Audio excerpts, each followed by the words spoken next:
안녕하세요. 저는 40대 유부녀입니다. 저는 최근 사람 마음이라는 게 모두 나 같지 않구나라고 뼈저리게 느낀 일이 있었어요. 그것도 가족이라고 생각했던 사람들에게 말이죠. 저는 삼형제의 장남과 결혼했습니다. 어쩌다 보니 한 집안의 맏며느리가 되어 있더군요.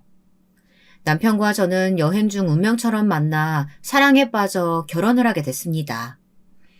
여기까지 들으면 영화 속 한 장면 같죠? 하지만 현실은 영화와 너무 달랐어요. 결혼식을 올리고 신혼여행에 다녀올 때까지는 정말 몰랐습니다.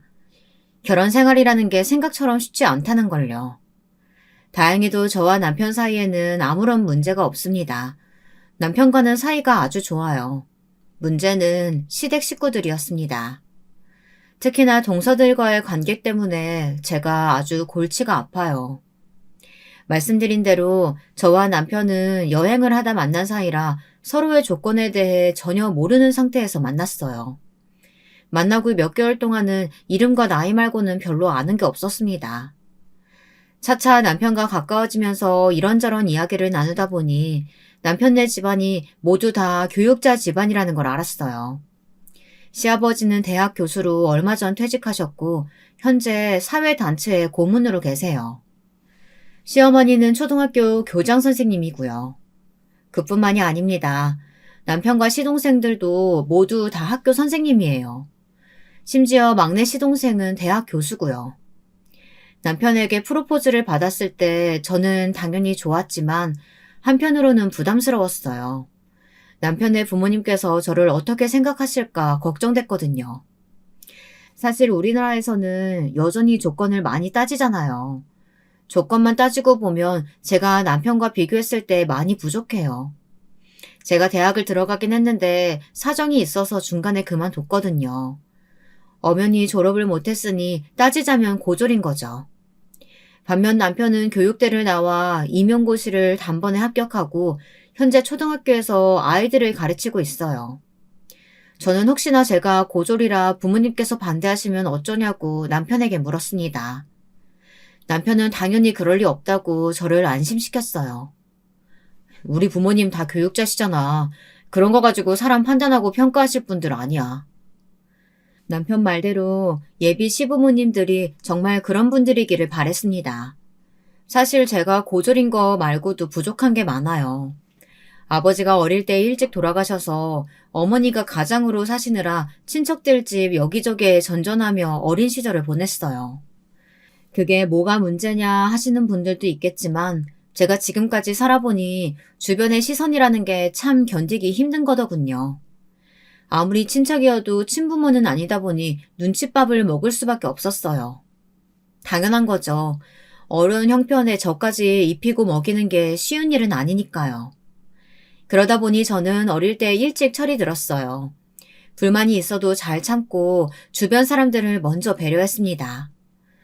나이가 들어서 가까워진 사람들에게 제가 살아온 환경이나 제 상황을 이야기하다 보면 결국은 다들 저를 좀 불쌍하게 생각하더라고요. 저는 그게 싫었어요. 그래서 언젠가부터 주변 사람들에게 제 이야기하는 게 좀 어렵더군요. 대학을 다니다가 중간에 그만뒀다는 이야기를 하면 하나같이 같은 반응이었습니다. 학비 아깝게 왜 그랬냐, 분명히 나중에 후회할 거다 라는 식이었죠. 그럴 때마다 저는 절대 후회하지 않는다. 지금 하는 일이 너무 좋다 이야기하곤 했지만 다들 믿지 않는 눈치였어요. 저는 그런 반응들이 싫어서 그때부터는 굳이 구구절절 제 과거를 설명하지 않고 그냥 고졸이라고 말해버렸습니다. 이력서에도 그냥 고졸로 다 적었어요. 오히려 그 편이 더 편하더라고요.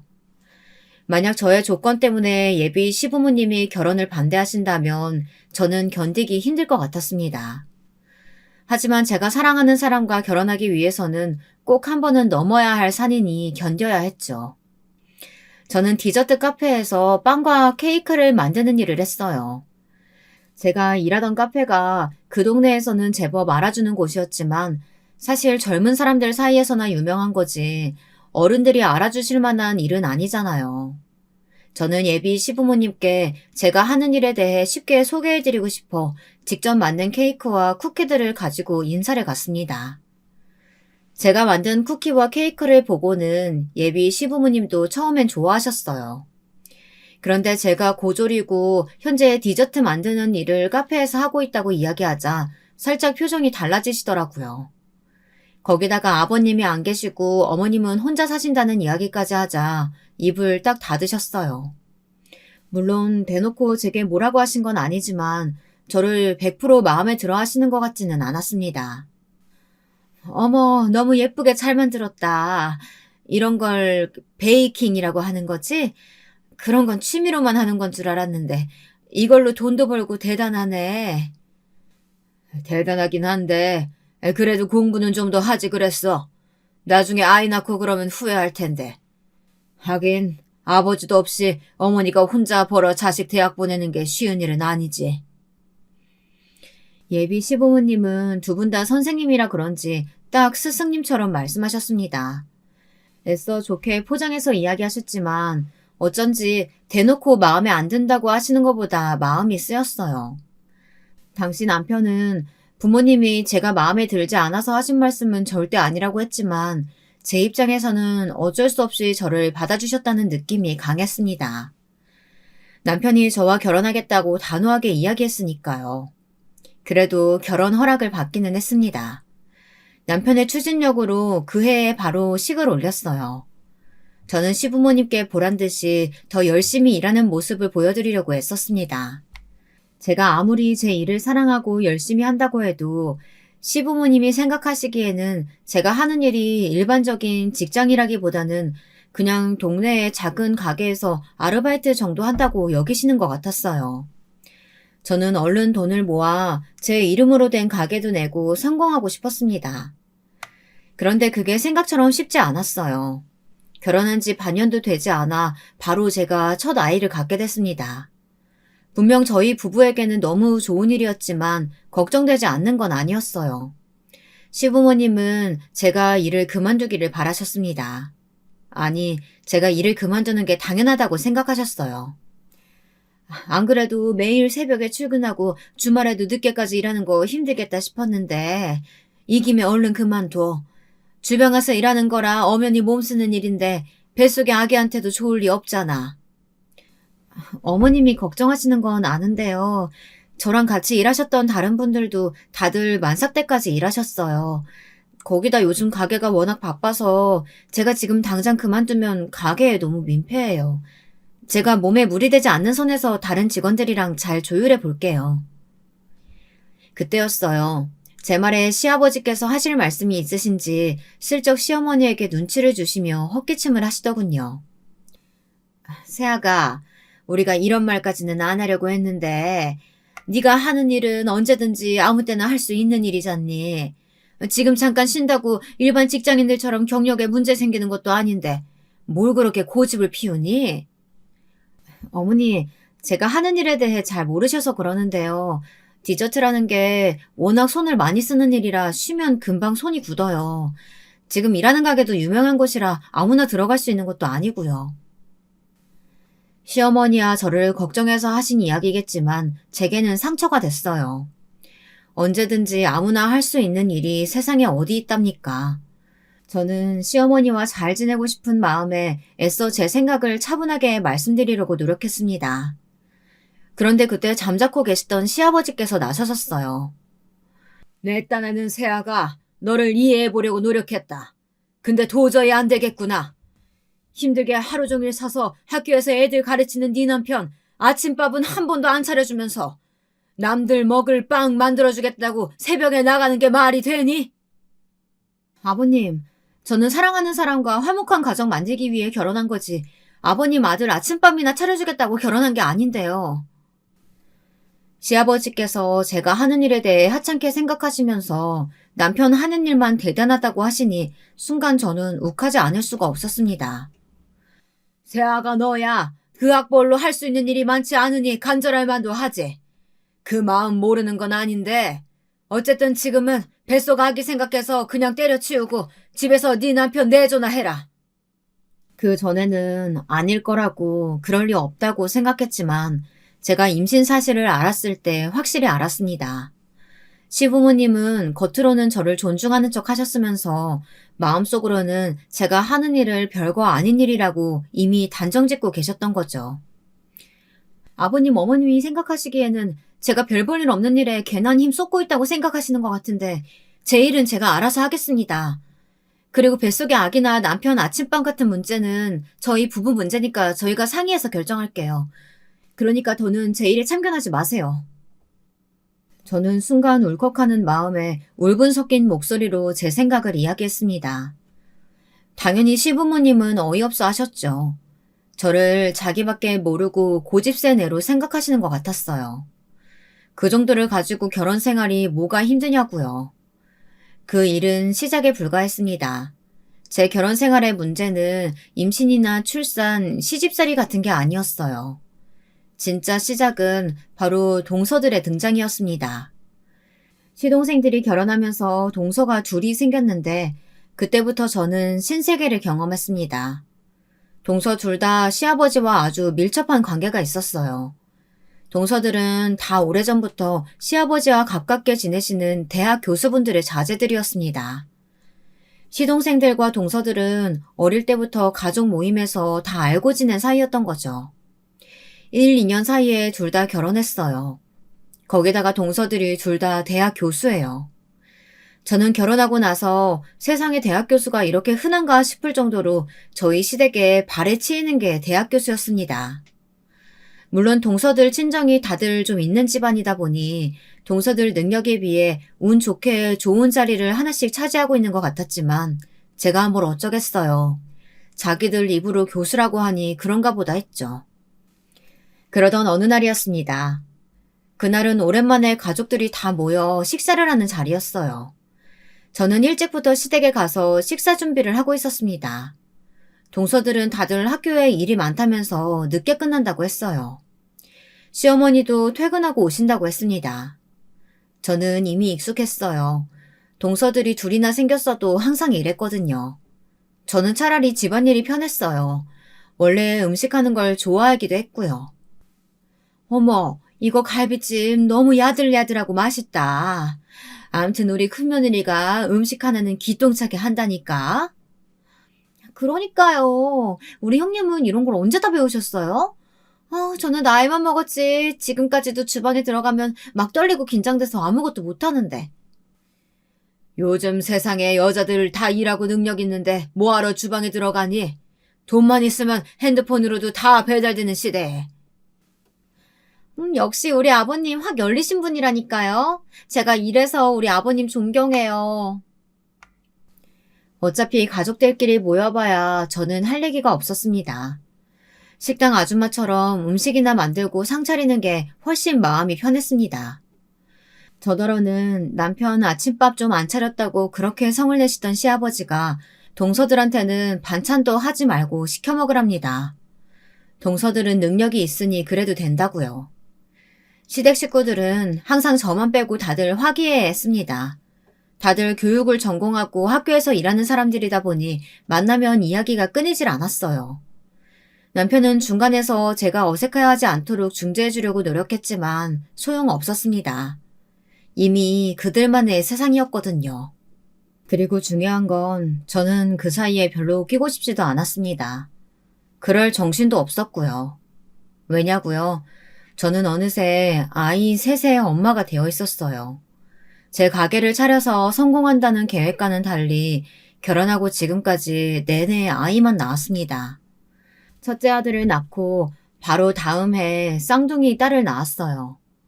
저는 쌍둥이들을 낳고 일을 그만둘 수밖에 없었습니다.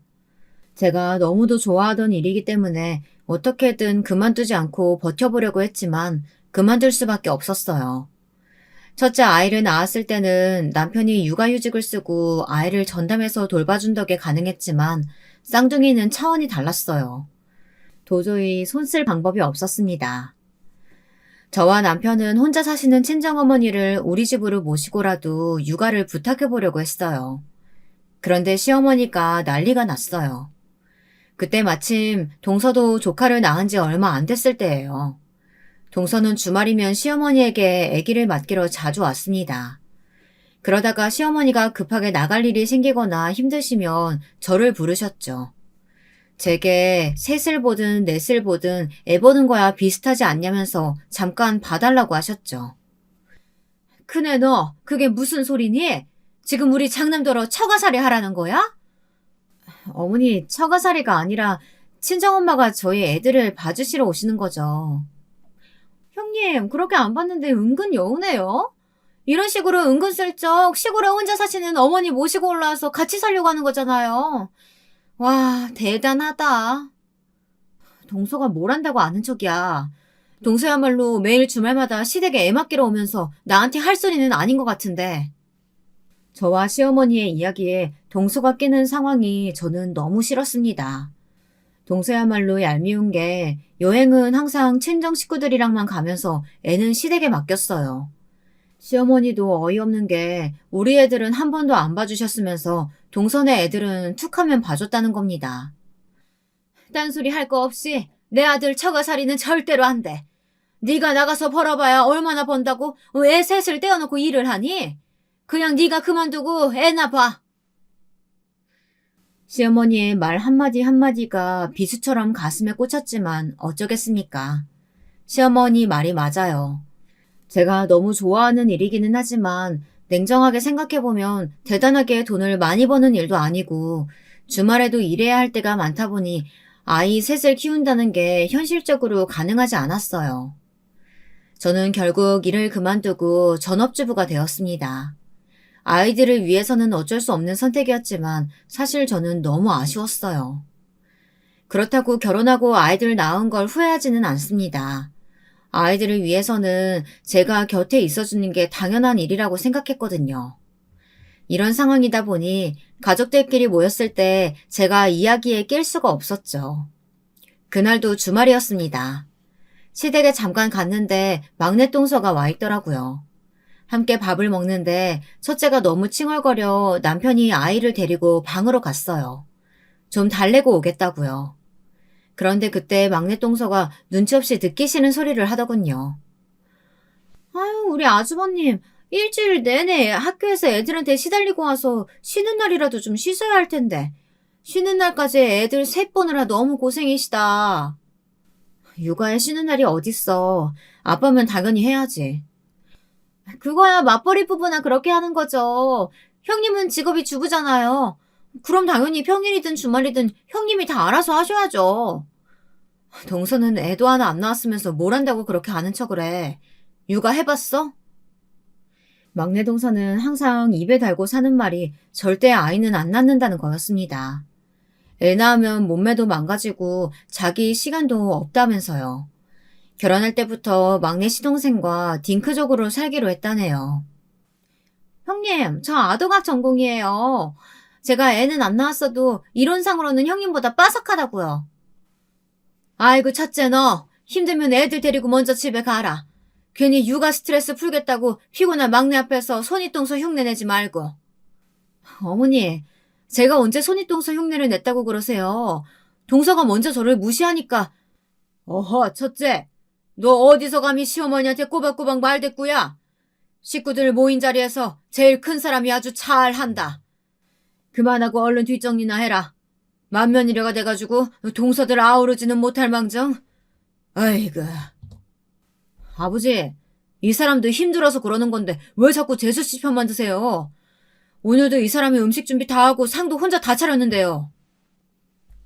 남편은 주말에도 쉬지 못하고 시댁에 와 애 보고 살림하는 제가 안쓰러웠는지 시부모님께 한 소리 했습니다. 아이고, 그까지 상 차리고 설거지하는 게 무슨 일이라고. 아무나 하면 되는 거지. 왜 그렇게 생색을 내고 그러니? 어머니도 그만 좀 하세요. 이 사람이 애 셋 혼자 보느라 고생하는데 도와주시지는 못할 망정 왜 그런 소리까지 하세요? 저를 대하는 시부모님들과 동서들의 행동에 남편은 속상했는지 항상 제 편을 들었습니다. 그리고 자꾸 이런 식이면 아예 시댁에 오지 않겠다고 엄포까지 놓았습니다. 명색이 장남이라는 놈이 여자들 일까지 참견하고 그래. 너희 엄마는 아들 셋 키우면서 학교일까지 다 했다. 봐라, 너희 셋 다 잘 키워놓고 지금 교장까지 됐잖니? 무슨 어머니가 우릴 키워요. 어머니 학교 일로 바빠서 우리 셋 다 외할머니 손에 컸는데. 남편은 말이 통하지 않는다면서 저와 애들을 데리고 그대로 시댁을 나와버렸습니다. 저는 남편에게 고마우면서도 걱정이 앞섰어요. 괜히 저 때문에 남편과 시부모님의 사이를 갈라놓는 것 같아서요. 제가 걱정을 하면 남편은 항상 괜찮다고 했습니다. 오히려 자신의 가족들 때문에 제가 상처받고 힘들어하는 것 같아 미안하다고 했어요. 시부모님이나 동서들과 잘 못 지내는 건 저도 속상했지만 그래도 아이 셋을 키우면서 한 번도 다투지 않은 남편과는 잘 지냈습니다. 남편은 언제나 저를 더 응원해줬거든요. 어딜 나가봐도 제가 만든 음식보다 맛있는 건 없다면서 항상 저를 최고라고 해줬습니다. 덕분에 저는 용기를 낼 수 있었어요. 저는 집에서 하루 종일 정신없이 아이 셋을 돌보면서도 시간이 날 때마다 새로운 레시피도 연구하고 연습도 많이 했습니다. 적고 메모할 시간은 없어도 항상 핸드폰을 켜두고 영상으로 찍으며 공부를 했어요. 아이들을 안고 업어가면서요. 그럴 때마다 저는 제가 만든 쿠키와 빵들을 예쁘게 포장까지 해서 시부모님과 동서들에게 가져다 주었습니다. 남편은 가족들한테 그런 소리까지 들어가며 뭐하러 잘해주냐고 했지만 저는 괜찮았습니다.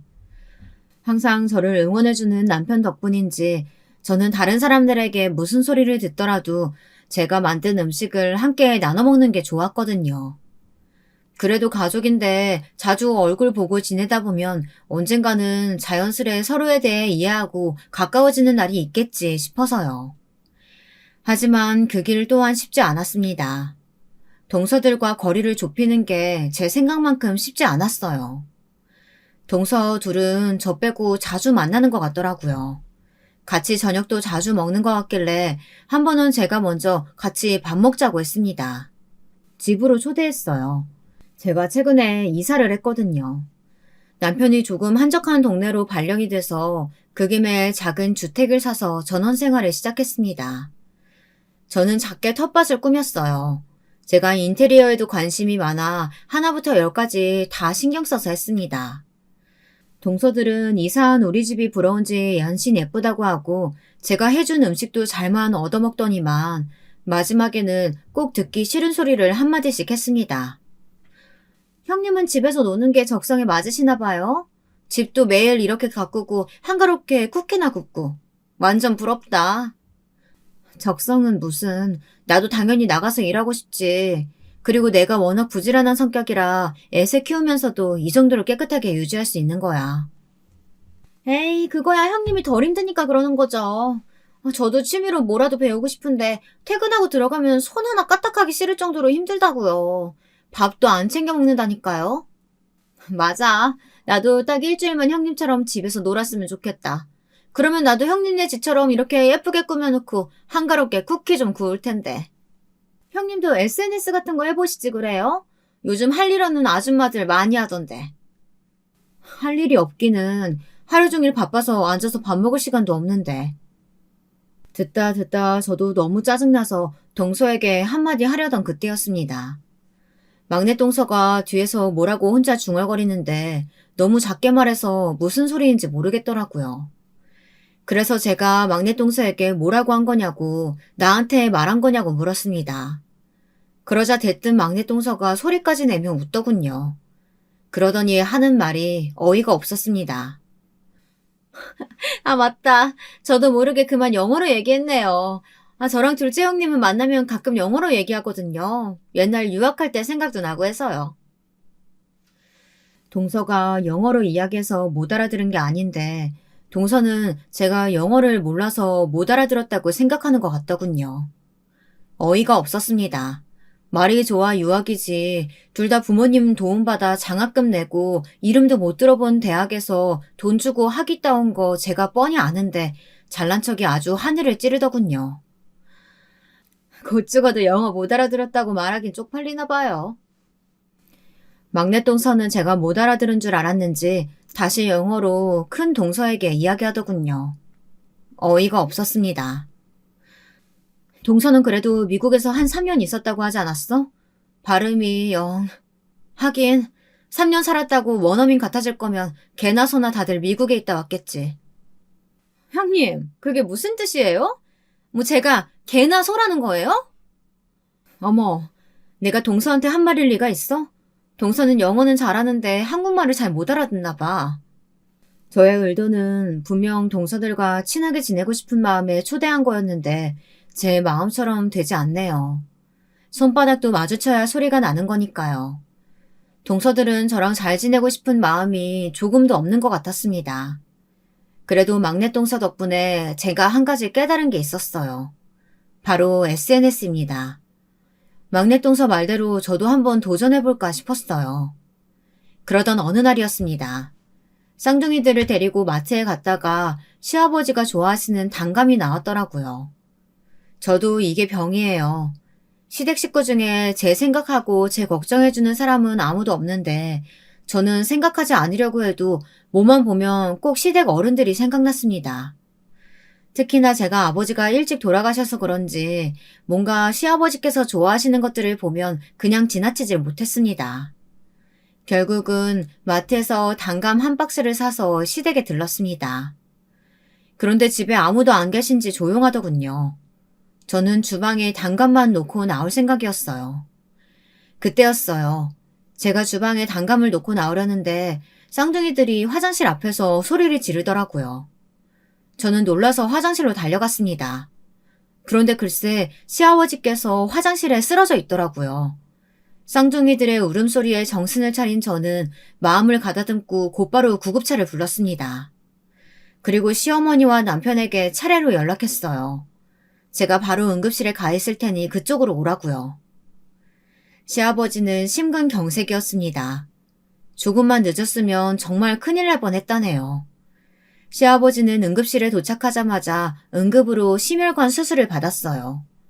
며칠 중환자실에 계시기는 했지만 빠르게 수술한 덕분에 다행히 경과는 좋았습니다.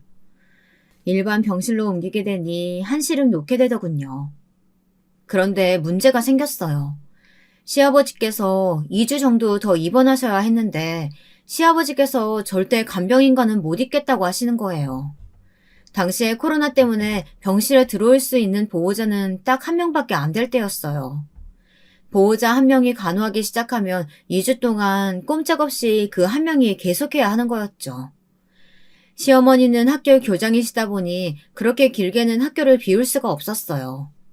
방학이면 몰라도 학기 중이다 보니 남편과 시동생들도 다 안 됐습니다. 시아버지께서는 교수로 일하는 막내 시동생이 간호를 해줬으면 하셨어요. 본인도 같은 대학에서 교수로 계셨기 때문에 학교의 상황을 이야기하면 학교에서 당연히 들어줄 거라면서요. 그런데 일이 이상하게 흘러갔습니다.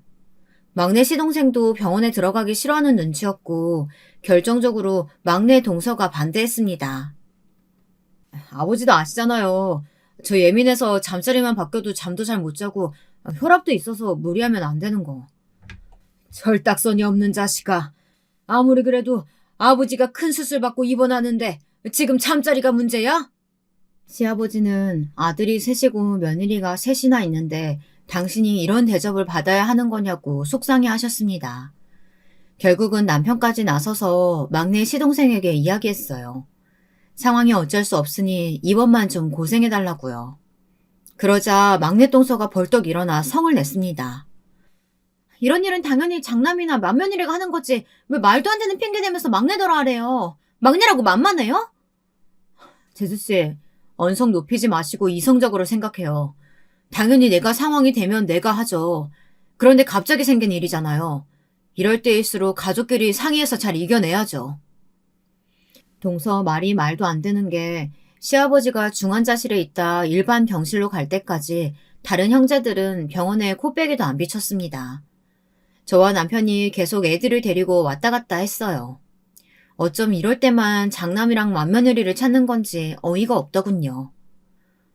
그래 여보, 뭘 그렇게 화를 내. 내가 하면 되지 뭐. 당신이 이렇게 물러터졌으니까 형들이 다 당신한테 시키려는 거 아니야. 직장에서 일하는 사람이 어떻게 2주씩이나 휴가를 내. 매일 놀고 먹는 사람이 버젓이 있는데. 막내 동서는 대놓고 누구라고 말하지 않았지만 분명 저를 흘기 쳐다봤습니다. 이미 기분이 상한 남편이 막내 동서를 쏘아보았어요. 재수씨, 지금 누구 얘기하는 거예요? 당연히 큰형님 얘기하는 거죠. 큰형님이야 매일 집에서 노는데 당연히 형님이 하셔야죠. 재수씨, 보자 하니까 말이 심하네요. 와이프가 애 셋 보느라 정신없는데 어떻게 아버지 간호를 해요?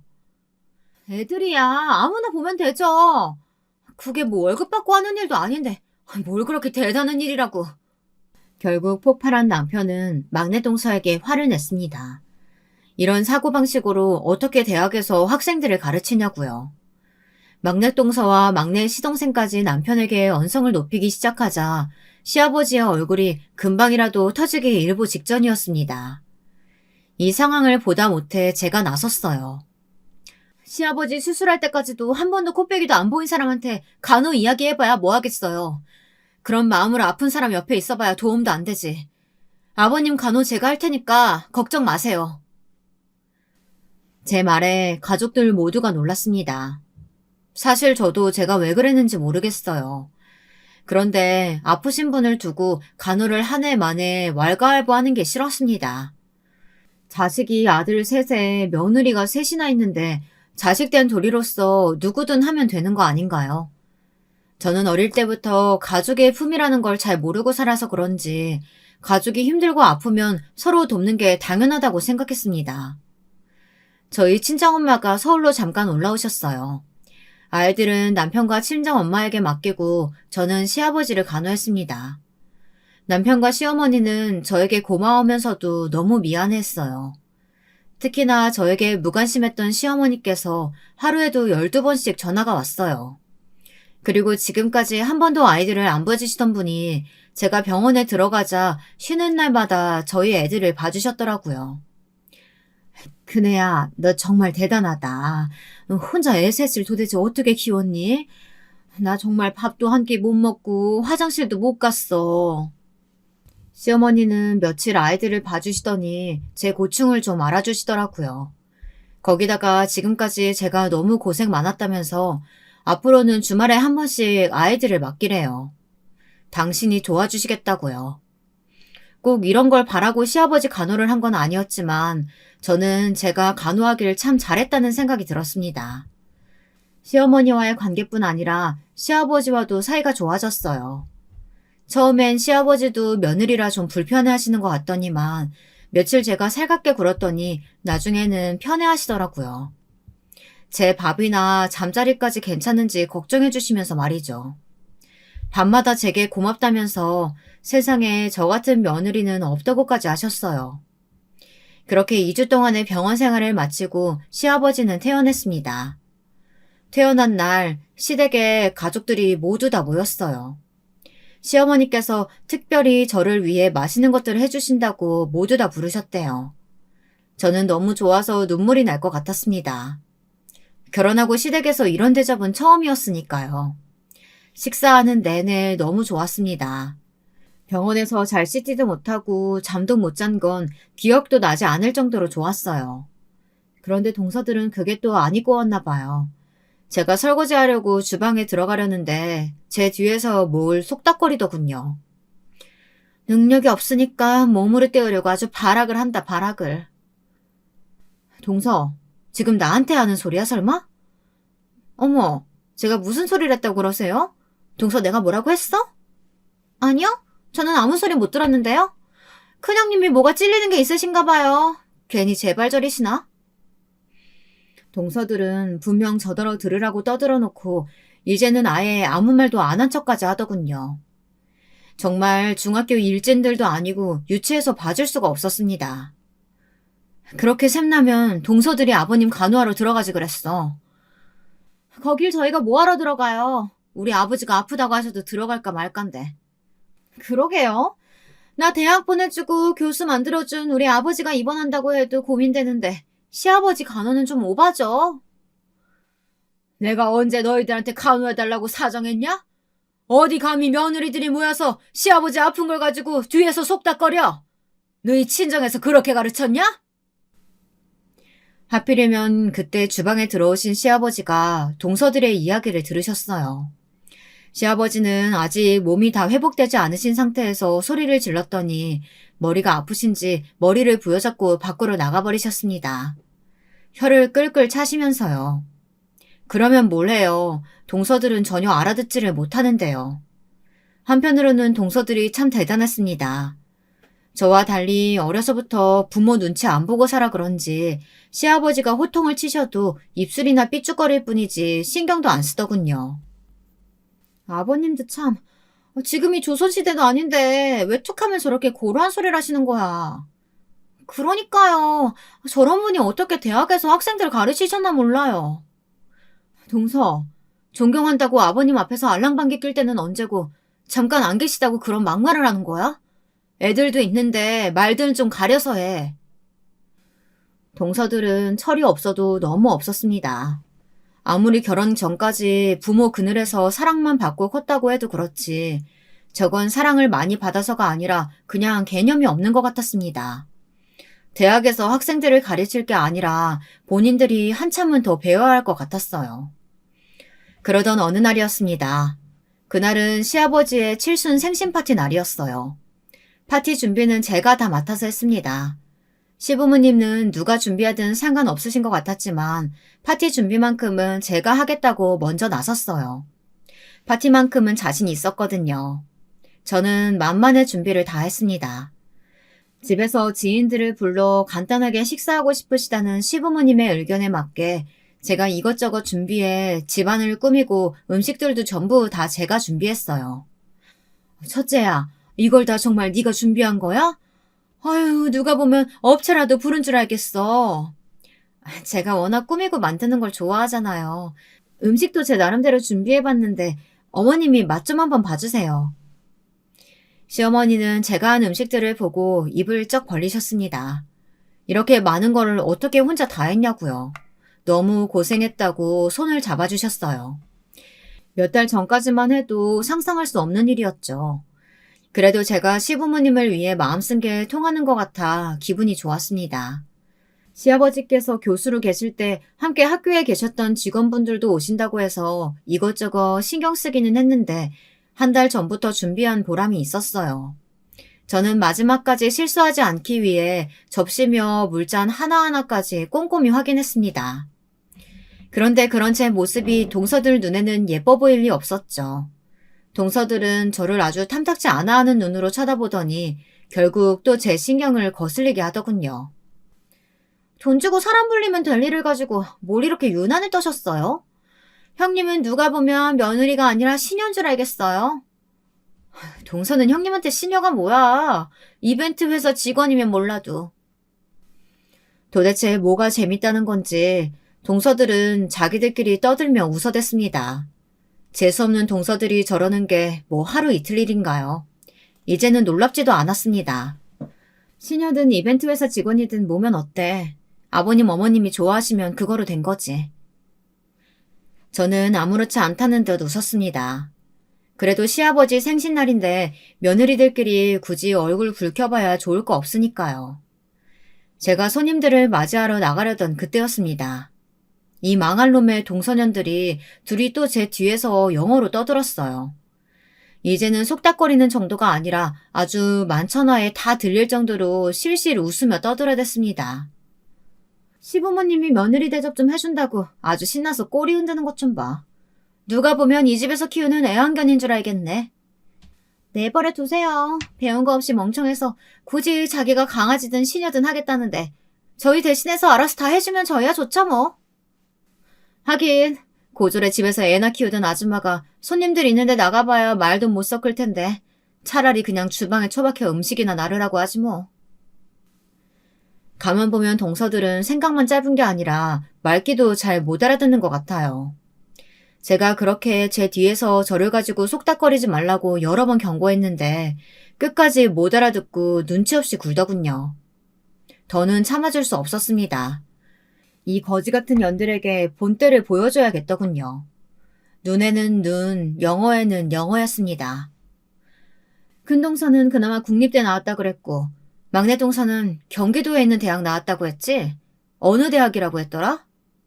동서들에게 바짝 다가가 제가 영어로 말했더니 둘 다 적잖이 놀란 것 같더군요. 입까지 해벌쭉 벌리고요. 제 발음이 워낙 좋으니 놀랄만도 했습니다. 뭐예요? 대학도 안 나온 형님이 왜 그딴 걸 물어보고 그래요? 잔뜩 당황한 동서들은 그제야 정신을 차리고 한국말로 말을 하더군요. 동서들은 쪽팔리지도 않아? 그런 깡통대학 나와서 교수랍시고 떠들고 다니는 거? 뭐라고요? 형님 지금 말 다 했어요? 깡통대학이라뇨! 친정 부모님 백으로 대학에서 애들 좀 가르친다고 동서들이 뭐라고 되는 것 같아? 나 같으면 창피해서 어디 가서 대학 교수라고 말도 못하겠다. 웃기고 있네. 부모 복이든 뭐든 그것도 다 내 복인데 뭐 어때요? 우리야 대학이라도 나와서 교수 썰이라도 듣지. 형님은 고졸 주제에 어디서 감히 깡통대학 소리래요? 아, 동서 내비둬.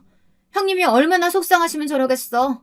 자기는 고졸에 매일 애 셋한테 시달려가면서 시댁 종노릇이나 하고 있는데 우리는 다 대학 교수에다가 시부모님 앞에서 할 말 다 하면서 사니까 자존심 상할만 하지. 아, 마음씨 넓은 우리가 참고 이해하자. 뭐야? 진짜 인연들이 가만히 있으니까 사람을 아주 띄엄띄엄 보네.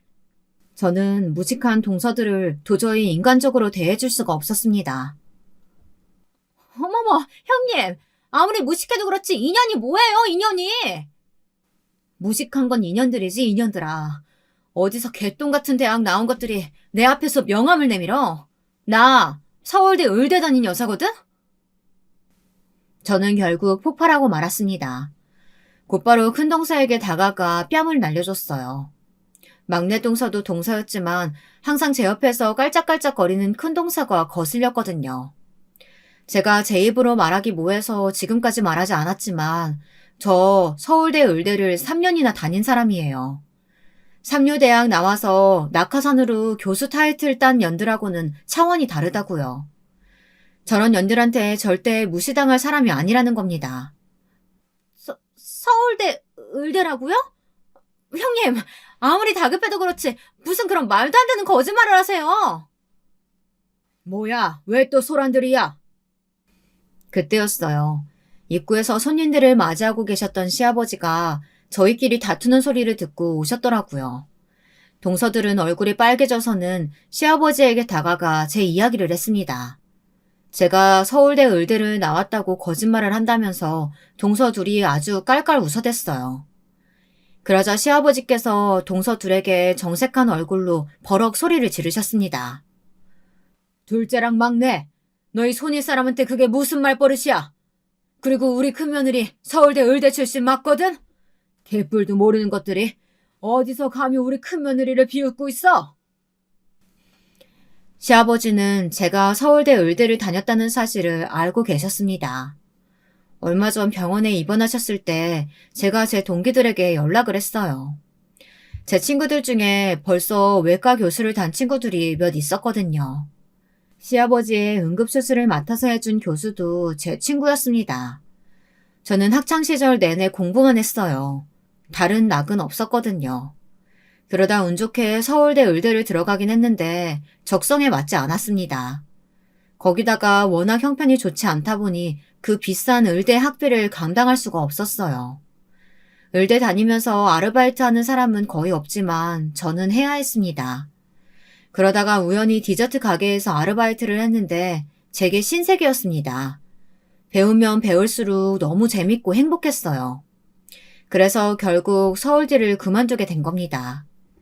사람들은 저를 이해하지 못했지만 저는 상관없었어요. 아마 힘들게 의대를 졸업했어도 저는 의사가 되지 않았을 거니까요. 병원에서 제 사정을 알게 된 시부모님은 제게 너무 대단하다면서 고마워하셨습니다. 나름 의대를 3년 다녔다고 시아버지 간호하는데 도움이 많이 되긴 했거든요. 저는 가족으로서 당연한 일이고 별일 아니라고 생각해서 가족들 앞에서 따로 언급하지 않았습니다. 그런데 이제 보니 저도 생색낼 걸 그랬어요. 제 동서들같이 멍청하고 이기적인 년들에게는 말이죠. 재수씨들이 우리 와이프한테 함부로 대할 때마다 혹시나 했는데 설마 우리 와이프가 고졸이라고 생각해서 따돌린 거였어요? 너희들은 명색이 교수라는 것들이 사람을 그런 식으로 차별했어? 어머님, 아주버님, 그런 게 아니고요. 이 사람 중고등학교 내내 전교 1등만 한 사람이고 서울대도 정시로 들어갔어요. 재수 씨들하고는 차원이 다르다고요. 아니, 그 좋은 대학까지 들어가 놓고 그럼 왜 지금은 이 모양 이 꼴로 사는데요? 그러니까 무시했죠. 동서들은 전혀 자신들의 잘못을 몰랐습니다. 이 모양 이 꼴? 동서, 말 좀 조심해. 내가 사는 꼴이 어때서? 사장님, 테이블 세팅된 거는 다 찍었는데 어떻게 할까요? 음식 나오는 건 조금 이따가 찍을까요? 사장님이라니, 누가 사장님이에요? 동서들은 무슨 더맨더머들처럼 둘이 동시에 눈을 동그랗게 떴습니다. 누구긴 누구야? 너희 큰형님이지? 너희는 동서라는 것들이 손윗동서한테 너무 관심 없는 거 아니니? 큰애 SNS 대박난 지가 언젠데 아직도 몰라? 그랬습니다. 시부모님이 저를 대하시는 게 변한 데에는 제가 시아버지 병간호를 극진하게 해서이기도 했지만 사실 제가 하는 일이 대박이 나서이기도 해요. 몇 개월 만에 이것저것 광고 제의가 들어왔어요. 자신들의 제품들을 제 SNS에 노출해 달라고요. 저는 이거다 싶었습니다. 다른 사람들 제품을 광고해 줄 게 아니라 저를 홍보해야겠다 싶었습니다. 저는 제가 만든 레시피를 공유했습니다. 일절 방부제나 설탕을 쓰지 않고 천연 재료로만 맛을 낸 간식들을 연구하면서 차차 사람들의 반응을 살피며 공부했어요. 저는 제 브랜드를 갖게 됐습니다. 시작은 온라인 판매를 했는데 생각보다 반응이 좋아 따로 가게를 하면 좋을 것 같더라고요. 현재 오프라인 가게도 준비 중이에요. 그래서 직원들도 채용한 거고요. 어떻게 그렇게 빨리 자리를 잡았냐고요? 무엇보다 시아버지의 도움이 컸어요. 남편이 제 자랑을 하며 제가 SNS에서 판매하는 간식들이 반응이 좋다고 하자 단번에 시아버지께서 투자를 하시겠다고 하셨어요. 내가 생명의 은인한테 이 정도도 못하겠니? 사업은 무조건 자본이 있어야 돼. 보증금이나 임대료는 상관없으니까 제일 좋은 자리로 알아봐라. 이 정도면 제가 시아버지 칠순 생신 파티를 위해 열과 성을 다할 이유가 되지 않나요? 제 사업의 가장 중요한 투자자이신데 이 정도는 해드릴 수 있었죠. 그리고 무엇보다 오늘 아버님의 생신 자리에서 선보인 음식들은 다 제 가게에서 판매할 것들이기 때문에 시식회나 다름없었습니다. 그래서 제 직원들이 함께 사진도 찍고 영상도 만들고 있는 중이었습니다. 이 사실을 뒤늦게 알게 된 동서들은 아주 난리가 났습니다. 대놓고 말할 수는 없겠지만 시부모님께 서운한 티를 내더군요. 아버님, 저희도 똑같은 며느리인데 어쩜 큰형님한테만 그렇게 큰 금액을 투자하실 수가 있어요? 저희 너무 서운해요. 당연히 저희한테도 공평하게 해주실 거죠? 얼씨구, 너희들 치매냐? 나 병원 있을 때 했던 말 기억 안 나? 시부모는 장남이랑 맏며느리가 모시는 거라며 힘든 건 맏며느리가 다 하고 좋은 거는 공평하게 나누라는 법이 세상에 어디 있다니. 나는 그때 이후로 우리 큰며느리한테 아버지가 되어주기로 했다. 너희도 억울하면 너희 아버지들한테 해달라고 해. 시아버지는 아주 단호하셨습니다. 저는 정말이지 속이 다 후련했어요. 그날 이후로 어떻게 됐냐고요? 180도 달라진 시댁에서의 제 위치를 파악한 동서들은 더는 저를 무시하지 않았습니다. 심지어 제 SNS를 팔로우했다면서 인증샷까지 보내더라고요.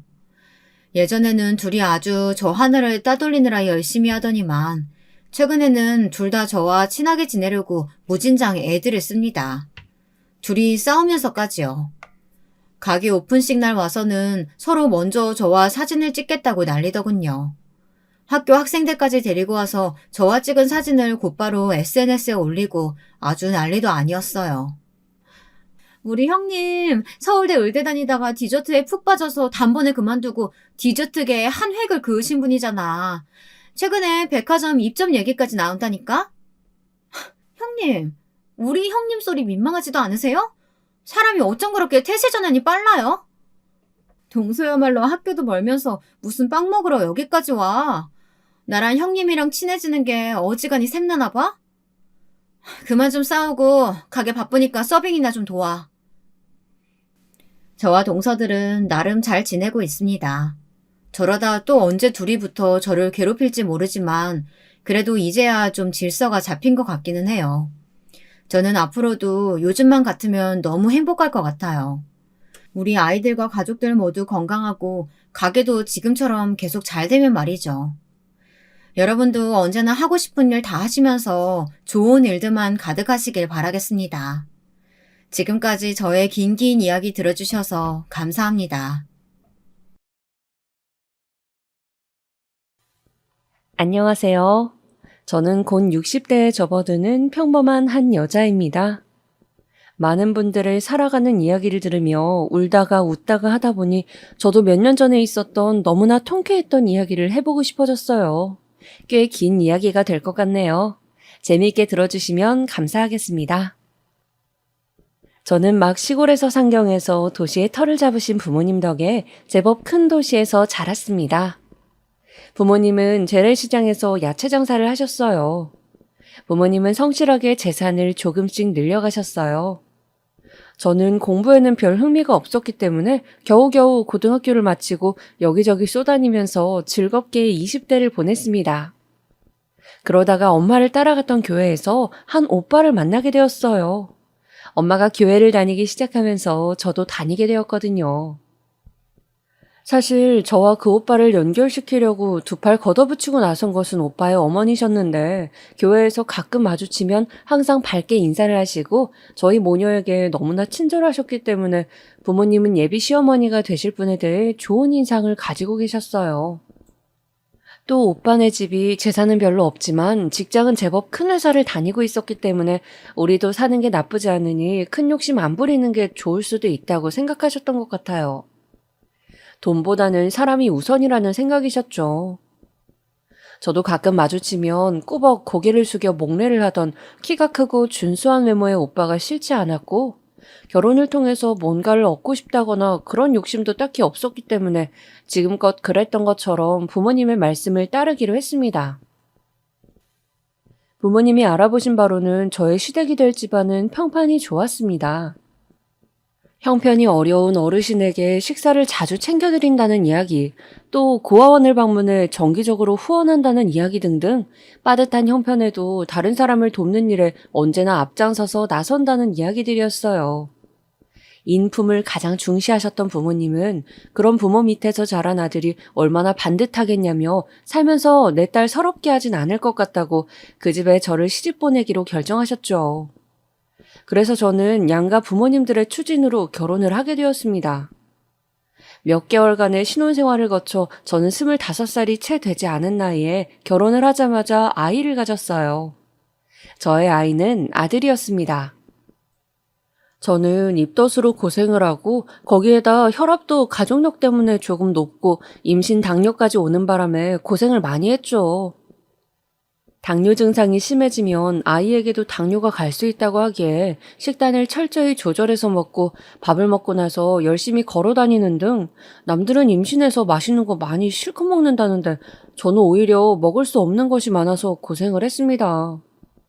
남편은 원래 묻어난 줄은 알았지만 제가 임신하고 무지 고생을 하는데도 제가 먹고 싶다고 하는 과일 한 번 사다 주지 않았어요. 그때 뭔가 제 남편의 무심함에 대해 제가 생각을 했어야 했는데 저는 남자라 잘 표현을 못하는 것이겠지 그런 생각을 하며 회사를 다니고 생활비를 갖다 주는 것만으로도 얼마나 힘들까 하고 남편을 이해하려고 애썼습니다.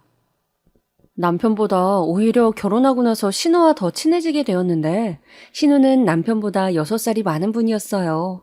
아주버님은 공무원이셨고 신우는 집에서 아이들을 양육하고 계셨죠. 젊었을 적에는 백반집을 운영해 보시기도 하고 피부관리실도 해보셨다는 걸로 보아 원래 사업 수완이 좀 있으신 분 같았습니다. 신우는 한 번씩 과일이며 임신한 저에게 좋다는 것들을 잔뜩 사서 저에게 들렀어요. 그렇게 살뜰하게 저를 챙겨주면서 남편과 싸우거나 힘든 일이 있으면 언제든 이야기를 하라며 힘이 되어주겠다고 했습니다. 순진하게도 저는 그 말을 믿고 친언니처럼 점차 신우를 의지하게 되었죠. 그런데 아기를 배에 품고 6개월 정도 되던 무렵 저는 몰라도 되었을 남편의 부정을 알게 되었어요. 남편이 바람을 핀 것이었습니다. 남편의 회사는 회식이 아주 잦았고 남편 역시 회식 자리라 회사 생활의 연장이니 빠질 수 없다고 저에게 항상 말하던 사람이라 그동안 의심 없이 넘어갔었는데 남편은 유독 술자리만 가면 연락이 닿질 않는 사람이었습니다. 저는 남자가 바깥 생활하다 보면 그럴 수 있지 하고 좋게만 생각했었죠. 그런데 어느 날이었어요. 남편의 옷소매 부분에 여자 화장품처럼 보이는 붉은 자국이 남아있는 것이었어요. 저는 빨래를 하려다가 손이 떨려 그만 옷을 놓치고 말았습니다. 아무리 봐도 그건 여자 립스틱 자국이었죠. 저는 한참을 혼자 거실 소파에 앉아 생각했어요. 어떻게 할까? 남편에게 말해볼까? 여러 가지 생각을 했어요. 정말이지 말로만 들었던 일이 나에게 닥치니까 정신을 못 차리겠더군요. 저는 어찌할 바를 모르다가 신우에게 연락을 했습니다. 집에 좀 와주실 수 있겠냐고요. 신우는 혹시 제 몸이 아픈가 싶어 한달음에 달려오셨더군요. 올케 무슨 일이야? 형님, 준석이 아빠가 여자가 있는 것 같아요. 뭐라고? 신우는 놀라며 제 이야기를 귀담아 듣더군요. 그리고 이야기를 다 듣자마자 저를 안심시키는 것이었습니다. 아이고, 난 또 뭐라고. 그 화장품 내 거야. 네? 그 화장품 내 거라고. 나랑 잠깐 봤는데 그때 실수로 묻었나 보네. 옳게 오해하지 마, 어? 저는 말도 안 되는 소리 같기는 했지만 신우가 굳이 그런 거짓말을 할 필요가 없다 싶어 그 말을 믿었습니다. 이후에 남편한테도 물어보니 맞다고 하더군요. 그 후에도 남편은 술만 마시면 필름이 끊겼다는 둥 차에서 자고 있건 다음날 들어오는 일도 있었지만 저는 그저 남편이 술 조절을 워낙 못하는 사람이라고만 생각했습니다. 그러다가 결국 일이 터지고 말았죠. 남편이 바람을 핀 결정적인 증거를 제가 잡게 된 것이었어요. 사람 일이 우연과 우연이 겹친다고 해야 하나? 갑자기 가끔 안부를 주고받지만 완전 자주 연락하지는 않는 친구에게서 연락이 왔습니다. 여보세요? 잘 지냈어? 오랜만이다. 지연아, 그게, 여기 호프집인데. 응? 왜? 나 오늘 못 나가. 그리고 우리가 20대도 아니고 뭔 이태원이냐? 아니, 그게 아니라 내가 뭘 좀 봤거든. 내 이야기 한번 들어봐. 친구는 제 결혼식에 왔었는데 지금 있는 그 술집에서 우리 남편을 봤다는 것이었습니다. 남편이 다른 여자와 어깨동무를 하고 나란히 앉아 술을 마시며 웃는다는 것이었어요. 처음에는 이성이라도 친구인가 보다 하고 가서 인사를 할까 고민을 했다는데 둘이 허리를 서로 감싸 안고 밀착한 채로 술을 먹고 있었기 때문에 분위기가 너무 이상해서 인사는 하지 못했다고 했어요. 그러면서 마음에 걸리면 지금 여기로 와서 직접 보라면서 가게 이름하고 위치를 알려주더군요. 전화를 끊고 저는 너무 당황해서 온몸이 부들부들 떨리고 머리가 아파왔습니다. 남편이 설마 진짜 바람을 피고 있는 것일까? 저는 고민을 했습니다. 모든 것이 혼란스러웠습니다. 그리고 그날 밤 저는 망설이던 끝에 친구가 말해준 술집을 찾아갔죠. 헐레벌떡 도착한 술집에는 정말 여자와 부둥켜 안고 술을 마시고 있는 남편이 있었습니다. 당신 어떻게 이럴 수가 있어? 여보, 그게... 당신 뱃속에 우리 아기한테 미안하지도 않아? 아, 여보, 나 배가... 당신 왜 그래? 괜찮아? 저는 갑자기 너무 흥분해서 소리를 지른 나머지 배가 너무 강하게 뭉쳐서 그만 그 자리에서 주저앉고 말았습니다. 주변에서 119를 불러주고 남편이 땀을 뻘뻘 흘리면서 저를 데리고 병원으로 갔더니 아기가 스트레스를 받아서 조산기가 있다며 조심해야 한다고 했죠. 조금만 움직여도 아기가 내려와 버릴 수 있다고 병원에선 입원을 해서 아기가 나올 때까지 계속 누워서 지내는 것을 권유했어요. 저는 졸지에 아무것도 못하고 누워 지내게 되었죠. 나중에 정신을 차리고 하얀 병원 천장을 바라보면서 멍하니 있는데 남편이 신우와 함께 와서 저에게 용서를 빌었습니다. 그냥 한번 호기심이었다고, 정말 미안하다고, 당신하고 아이 잘못되면 정말 나는 못 산다고. 신우 역시 이번 한 번만 올케가 참아달라며 정말 미안하다고 연신 눈물을 보였죠. 저번에 신우가 자기 립스틱이라고 한 건 역시 동생을 위해 둘러대준 것이라고 했어요. 저는 정말 어이가 없었죠. 시모 역시 제 예상을 벗어나는 반응을 보였습니다. 아들이 바람을 폈고 며느리가 충격으로 쓰러졌는데 저보고 대뜸 그러시는 거였어요. 얘, 너는 몸이 그렇게 약해서 어떡하니? 아기는 괜찮더냐? 어머님, 이 사람 사고 친 거 들으신 거예요? 우리 때는 남자들은 의뢰 한 번씩 다 그랬단다. 그런 거 일일이 마음 쓰면서 못 살아. 피곤해서. 그냥 편하게 마음 가지고 너는 너고 나는 나다 하면서 서로 남이라고 생각하면서 건드리지 말고 살면 그게 제일 현명한 거야. 어머님의 말씀을 듣다 보면 무조건 결혼 생활에서 양보는 여자가 해야만 한다는 말처럼 들렸어요. 저는 생각 같아서는 당장 이혼하고 싶었지만 실상 조산기로 인해 누워서 똥오줌을 누가 받아내야 할 정도로 아예 일어날 수도 없는 상태였습니다. 몸이 너무너무 좋지 않았죠. 그리고 남편은 그런 상태에서 매일 병실을 찾아와 자신의 잘못을 빌었습니다. 저는 남편을 용서하지도 그렇다고 이혼을 마음먹지도 못했어요. 갓난아기를 데리고 이혼한 채로 살아갈 자신이 없었거든요. 그때는 정말 하루하루가 비참했어요. 이런 일을 겪으면서까지 내가 당장 경제력도 없고 뱃속에 아이도 태어날 때가 되어서 현실에 굴복한다는 생각 때문에 많이 울었죠. 남편을 다시는 보고 싶지 않을 정도로 상처를 받았지만 저는 결국 병원에 누워있는 것밖에는 아무것도 못한 채로 그냥 아기를 출산했습니다. 남편은 그런 식으로 병실에 찾아와 중얼중얼 몇 마디 사과한 것 가지고 자신이 용서를 받은 것으로 생각하더군요. 저도 처음에는 그저 이렇게 시간에 맡긴 채 잊혀질 것으로 생각했습니다. 시간이 약이라는 말도 있으니까요. 그리고 아기가 태어난 후 한동안은 육아에만 전념했죠. 아기는 얄밉고 꼴도 보기 싫은 남편과는 달리 정말 눈에 넣어도 아프지 않을 만큼 예뻤습니다. 제 아기라 더 예쁘게 보이는 건지 많이 울지도 않고 잠도 잘 자고 순하디 순했습니다.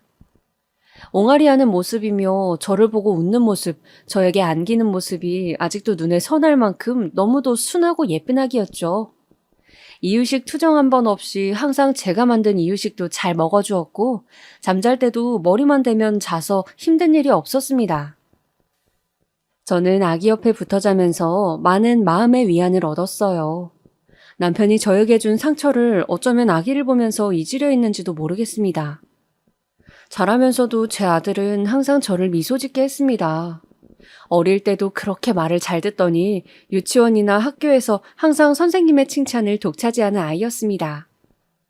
어쩜 이렇게 의젓하고 또 똘똘하냐고, 그런데다 인물도 좋다고 정말 많은 사람들이 입에 침이 마르게 칭찬을 했죠.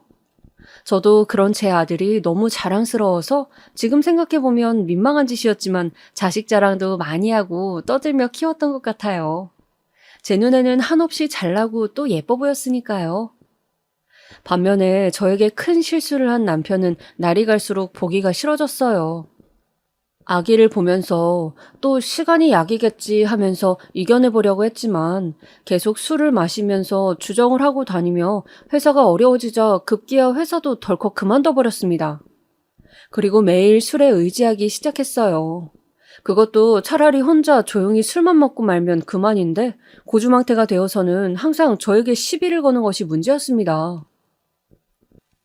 당신은 뭐가 그렇게 잘났어? 어떻게 매사 그렇게 다 네 멋대로야? 무슨 말이에요? 아니, 내가 실수 한 번 한 걸 가지고 남자가 한 번쯤 한눈 팔 수도 있지. 그런 거 가지고 왜 그렇게 화를 내고 나를 사람 취급을 안 하는데. 실수요? 더 이상 말하기 싫으니까 술 먹었으면 조용히 자요. 봐봐, 너 사람 취급 안 하네. 진짜 해도 너무한 거 아니야? 그렇게 남편과 싸운 날 다음 날에는 저도 미안한 마음도 들고 어차피 이혼할 생각도 없는데 더 틀어져서는 안 되겠다 싶어 내키지 않는 요리를 하는 등 남편과 그럭저럭이라도 지내려고 노력했습니다. 그런데 제가 이런 좋은 말을 하면서 남편에게 요리를 해줘도 남편은 한번 기분이 틀어지면 계속 시비를 거는 것이었어요.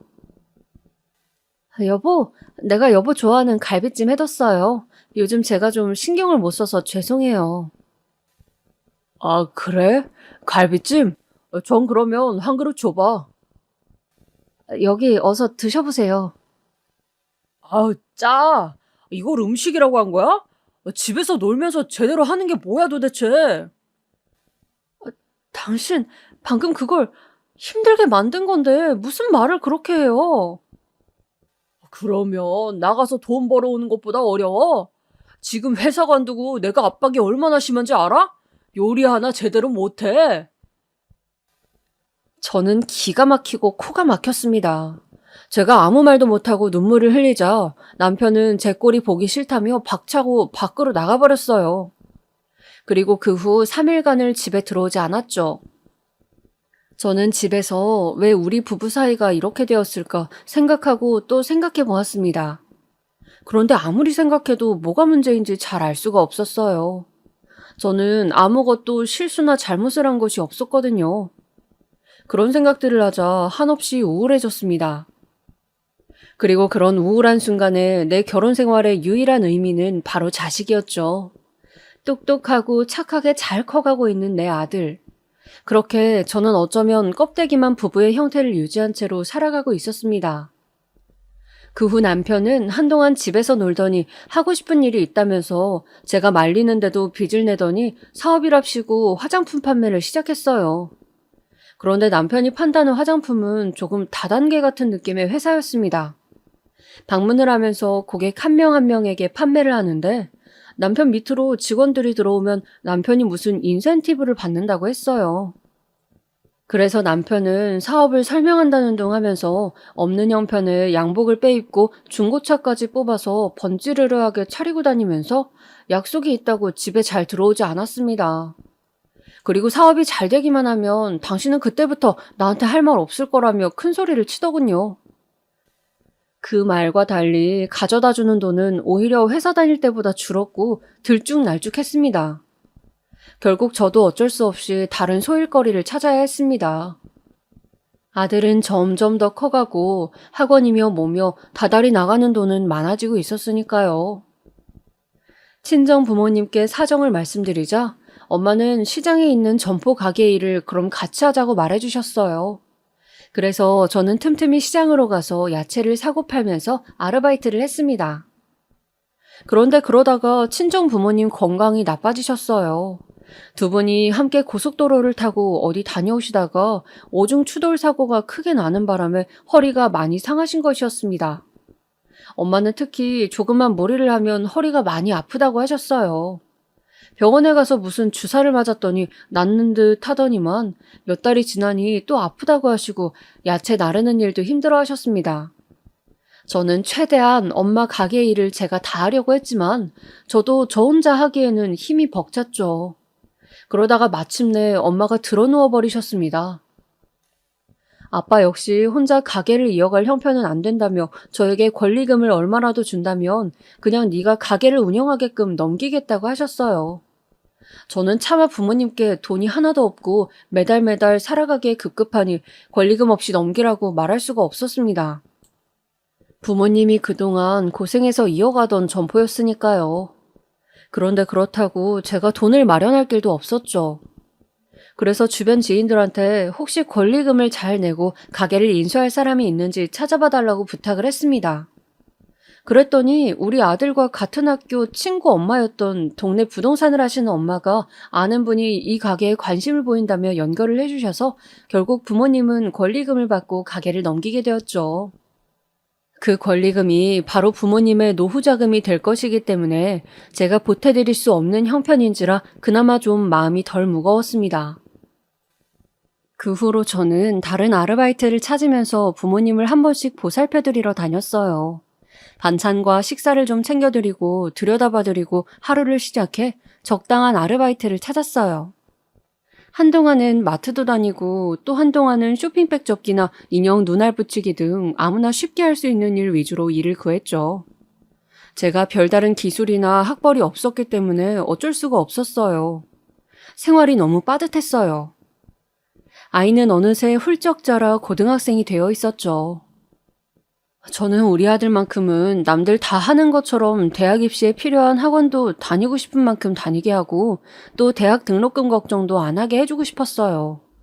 그런 뒷바라지를 조금이라도 더 하고 싶었기 때문에 자식도 한 명만 키운 거고요.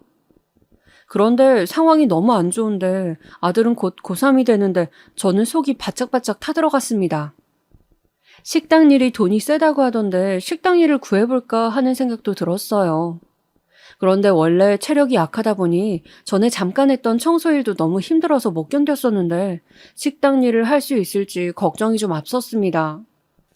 친정 부모님은 아파서 누워 계시고 시댁은 요즘 신우가 고깃집을 차린다고 해서 오픈 준비가 한창이었어요.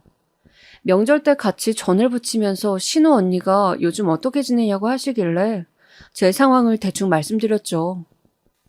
안 그래도 남동생이 회사 그만뒀다길래 어떤가 물어보고 싶었다며 신우는 소일거리를 찾는다면 원하는 시간만큼 일하게 해줄 테니 오픈하는 내 고깃집에 와서 일을 했으면 한다고 하더군요.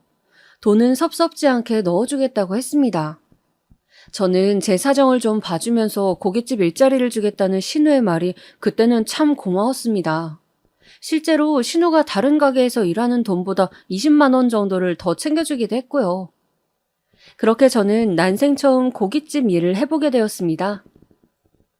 신우의 고깃집은 오픈하고 한 달 동안은 정말 눈코 뜰 새 없이 바빴는데 신우는 이 가게를 오픈하기 전 유명 고깃집에 찾아가 돈을 주고 비법을 배워왔다고 했습니다. 그리고 동네 고깃집에서 저는 일을 배우기 시작했습니다. 그 고깃집은 한우 전문점이었는데 한우에 칼집을 내서 스테이크처럼 두툼하게 굽는 것이 별미였습니다. 멀리서 그 고기 맛을 잊지 못해 찾아오는 손님들이 많다고 했죠. 그리고 후식으로는 냉면과 된장찌개 같은 평범한 것도 있었지만 육개장 칼국수라는 것이 있었어요. 아주 매콤하고 통통한 칼국수 면발이 한우와 환상의 궁합을 보여주고 있었죠. 신우 역시 주력 메뉴로 한우 스테이크 메뉴와 칼국수를 내세웠는데 여기에 한 가지 더 주력 메뉴가 있었습니다. 아무래도 한우만 처음 하다 보니 가격도 너무 세고 돼지고기를 찾는 손님들도 많아서 오겹살 메뉴를 추가한 것이죠. 그리고 나중에 술안주로 돼지 껍데기를 찾는 분들도 많아 결국 돼지 껍데기로 유명한 가게로 가서 껍데기 양념 비법을 배워 그것도 메뉴에 추가를 했습니다. 저는 처음 하루 5시간만 일하기로 하고 가장 허드렛 일이라면 허드렛 일일 수 있는 야채 밑작업을 했어요. 그리고 밀린 설거지도 제 담당이었습니다. 신우는 저에게 원래 식당 처음 들어가면 순서대로 일을 배우는 거니까 한동안 밑작업 열심히 하고 있으면 다음 단계로 음식하는 과정에서 필요한 다른 것들을 배울 수 있게 해주겠다고 결국 그렇게 가게 일하다가 올케도 올케 가게를 내게 되면 좋지 않겠냐고 말하더군요. 저는 신우 언니가 항상 저를 챙겨주었기에 이번에도 저를 도와준다고 생각하고 감사하게 여겼습니다. 단지 좀 힘들었던 점은 일손이 너무 딸리고 바쁠 때에는 시어머니도 와서 같이 일을 거들어 주셨는데 어머니가 오실 때면 너무 다른 직원들보다 저에게만 유독 구박을 하신다는 것이었어요. 어머니는 저에게 항상 면박을 주셨는데 예를 들면 이런 식이었죠.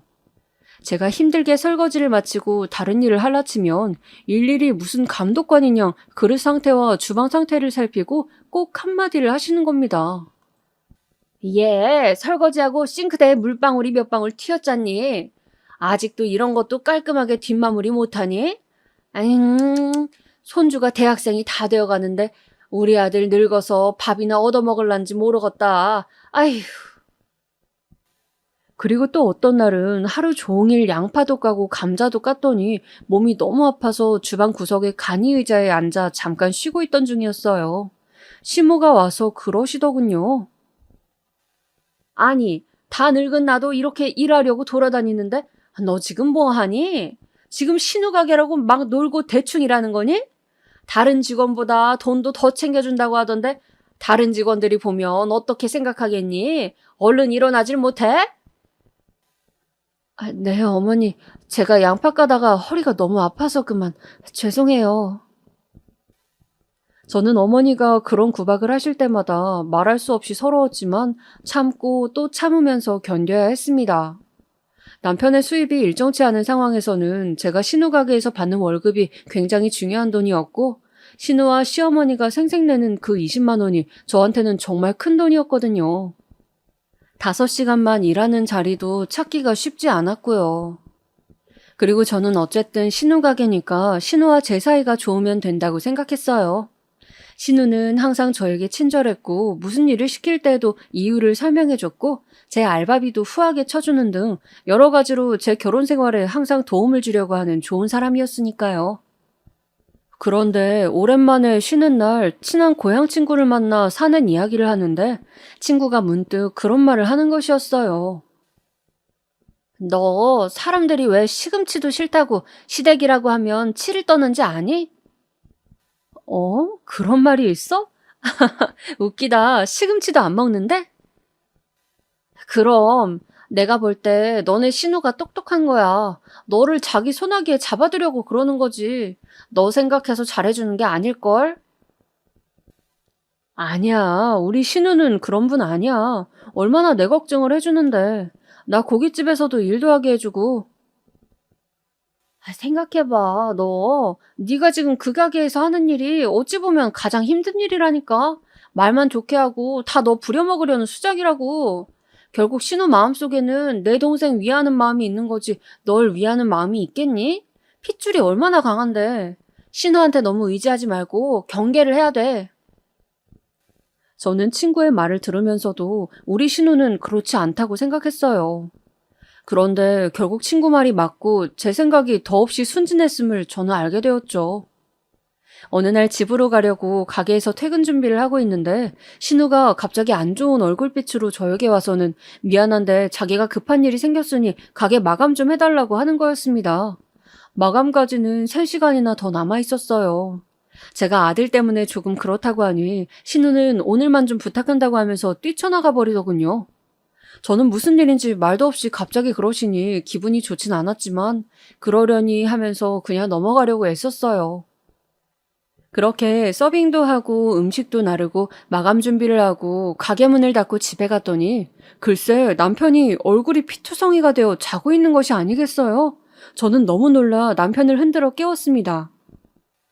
여보, 이게 무슨 일이야, 어? 술집서 시비가 붙어서 좀 싸웠어. 뭐라고? 당신 나이가 몇인데 술집서 시비가 붙어? 저는 남편이 더없이 한심했습니다. 남편은 본인이 사고를 치고 나면 항상 들은 척도 하지 않고 입을 꼭 닫아버리는 경향이 있었어요. 도대체 왜 그러는 건지 알 수가 없었죠. 사람 속이 답답해서 미쳐버릴 때까지 한번 해보자는 건가 그런 생각이 들었습니다. 하긴 소리를 지르거나 짜증을 내면 그것도 그것대로 싫기는 했어요. 생각해보니 그냥 저랑 남편이 성격이 안 맞는 건가 싶네요. 참, 결혼이라는 게 왜 이렇게 어렵고 생각대로 안 되는지, 특히 남편이란 작자는 왜 이렇게 남보다도 못한지.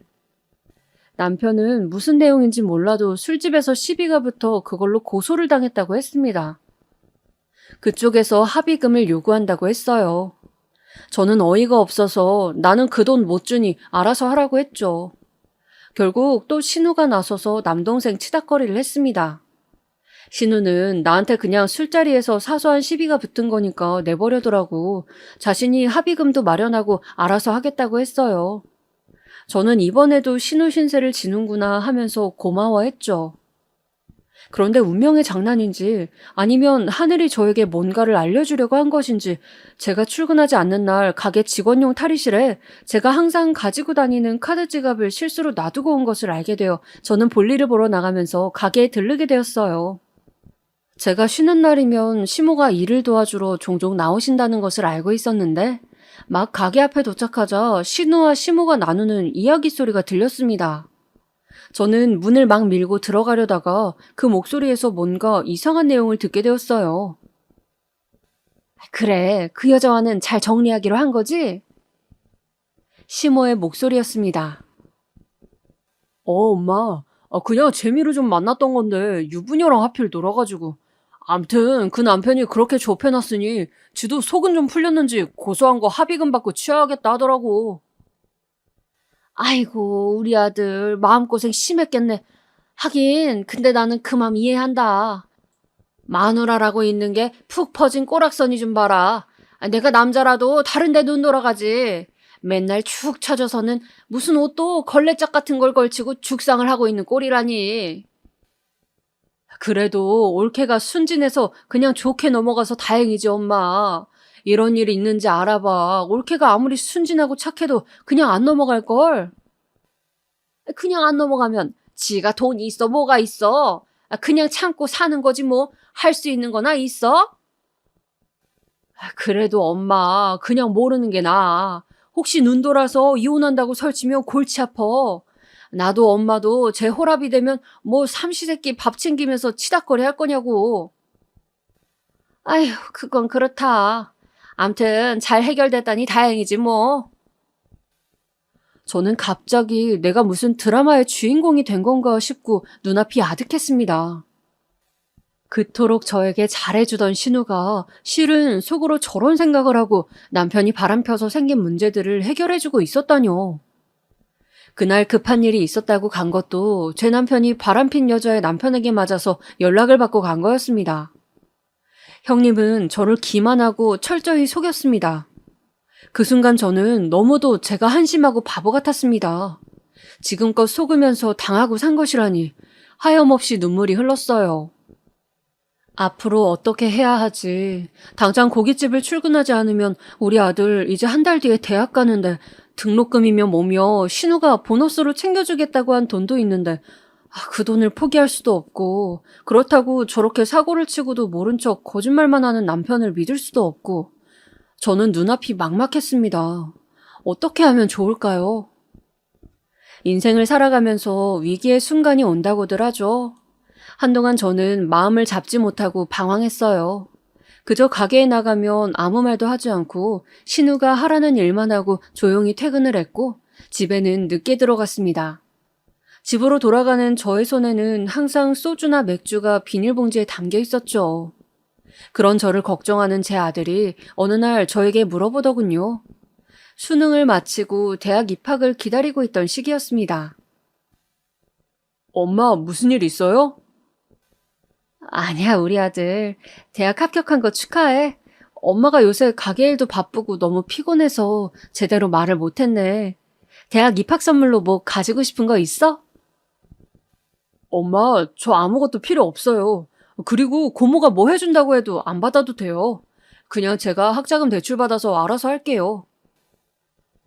아들은 마치 제 마음을 알고 있다는 듯 그렇게 어른스럽게 말을 하는 것이었어요. 저는 이제 대학생이 되는 아이가 엄마를 너무 걱정하는 것이 가슴이 아파서 아들에게 막상 아무 말도 하지 못하고 그날 밤 혼자 베개를 끌어안고 참 많이 울었습니다. 그저 우리 아들에게만은 마음껏 하고 싶은 일에 집중하도록 화목한 가정환경을 만들어주고 싶었는데 모아놓은 돈도 없고 열심히 살았는데도 남는 것도 없고 시댁 식구들의 이중적인 면을 보니 정도 떨어지고 정말 너무 괴로운 시간이었습니다. 저는 도저히 계속 신우의 가게에서 일할 수 없겠다는 결론을 내렸습니다. 그래서 겨우 모아두었던 비상금 몇백으로 보증금이 저렴한 상가를 뒤졌어요. 다행히 인근 아파트 옆에 있는 상가 건물 지하에 작은 백반집과 돈가스집 등 저렴하게 식단가가 형성된 곳이 있었죠. 저는 신우의 가게에서 배운 육개장 칼국수를 메인 메뉴로 하는 국수집을 해보려고 마음을 가졌습니다. 그래서 차근차근 부동산 계약을 하고 중고로 식당에 필요한 것들을 들여놓고 있었어요. 그런데 어느 날 사고가 터지고 말았습니다. 아들이 대학 입학을 앞두고 사고 싶은 것이 있다면서 고모한테 연락을 해서 저도 알바 좀 시켜달라고 서빙 한번 해보고 싶다고 해서 저는 아들과 함께 출근을 하고 있었어요. 아들은 저보다 더 오래 근무를 했죠. 주로 홀에서 서빙하는 것이 아들 담당이었습니다. 젊고 싹싹한 제 아들은 가게에서 인기가 많았습니다. 조카 덕분에 장사가 더 잘 된다고 신우도 흡족해할 정도였습니다. 제가 봐도 까만 앞치마를 두르고 훤칠한 외모의 아들이 서빙을 하는 모습은 멋져 보였습니다. 그래서인지 가게에는 여자 손님들이 점차 늘고 있었죠. 주로 저녁 장사가 주력이었는데 아들이 알바를 나오는 화요일, 목요일이면 점심시간에 근처 회사 여직원들로 빼곡한 모습을 볼 수 있었습니다. 그렇게 점심시간이 더 바빠지자 시모도 더 가게에 자주 나오기 시작했습니다. 나이가 많으셔서 일을 하시기보다는 카운터를 보시면 신우가 더 일을 할 수니 오시는 모양이었죠. 그러던 어느 날, 그날은 이상하게 점심에도 저녁에도 너무 손님이 많았어요. 너무 일손이 딸리고 정신이 없어서 저도 하루 종일 주방 안에서 뛰어다녀야 할 정도였습니다. 그런데 그렇게 장화를 신고 막 뛰다가 저는 그만 바닥에 미끄러져 버렸어요. 정말 악소리가 날 정도로 아프더군요. 어디라고 해야 할까요? 골반하고 다리가 이어지는 부분, 그곳을 너무 심하게 삐는 바람에 너무 다리 전체가 쑤시는 것 같았습니다. 안 그래도 무릎 관절도 안 좋다고 했었는데, 저는 주방에 설거지가 쌓여 있었지만 도저히 설거지를 할 엄두가 나지 않고 다리 전체가 너무 옥신거리듯이 쑤셔서 잠깐 주방 간이 의자에 앉아 있었습니다. 통증이 너무 심해서 숨을 고르고 있었어요. 그런데 얘, 너 지금 뭐 하니? 밖에서 바빠 죽는 거 안 보여? 설거지는 안 하고 왜 놀고 있어? 시모였습니다. 카운터를 보고 계시는 줄 알았는데 주방 입구에서 저를 노려보고 계시더군요. 시모의 째지는 고함 소리가 온 가게를 울렸습니다.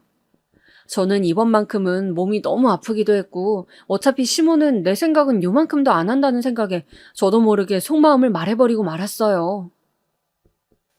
어머니, 저 도저히 몸이 아파서 못하겠어요. 죄송해요. 조금만 쉴게요. 어머니는 대놓고 쉰다고 하는 제 말을 듣더니 갑자기 막말을 시작하셨습니다. 불쌍해서 내가 딸한테 말해서 걷어줬더니 어디 어른 앞에서 꾀병을 부려? 당장 일어나지 못해? 그러면서 어머니는 설거지통에 있던 불판을 들어 세상에 저에게 내려치려 하는 것이었어요. 저는 너무 놀라서 그만 그 자리에 몸이 굳어버리고 말았습니다. 이게 뭐 하는 짓이에요? 눈을 질끈 감고 불판에 맞을 것을 각오하고 몸을 움츠리고 있었는데 뜻밖의 아들의 목소리가 들렸습니다. 눈을 살그머니 떠보니 아들이 제 앞을 가로막고 불판을 잡고 있었어요. 제 아들이 저의 방패가 되어 저를 지켜주고 있었던 것이죠. 그 모습을 보는 제 눈에는 눈물이 고이기 시작했습니다. 오다 가다 만난 사람들도 아니고 가족이라고 할 수 있는 사람들끼리 도대체 왜 이렇게 힘들게 서로를 상처 입히고 지내는 건지 너무 마음이 아팠어요. 할머니, 엄마가 아빠 때문에 얼마나 마음고생이 심한지 아세요? 제 학원비 버느라 쉬지도 못하고 하루 종일 주방에서 허드렛 일만 하고 고모랑 할머니는 카운터나 보고 음식 간이나 맞추고 쉽고 편한 일 하실 때 우리 엄마는 제일 힘들고 지저분한 일 하시잖아요. 아무리 며느리라도 이건 좀 너무하신 거 아니에요? 뭐? 아니 이놈이... 어머니는 너무 당황해서 제대로 말도 잇지 못하셨습니다. 아들은 그대로 어머니가 저를 치려고 들었던 불판을 빼서 바닥에 내동댕이를 쳤습니다. 엄마, 가요 우리. 엄마도 오늘부로 여기 일 이제 그만둬요.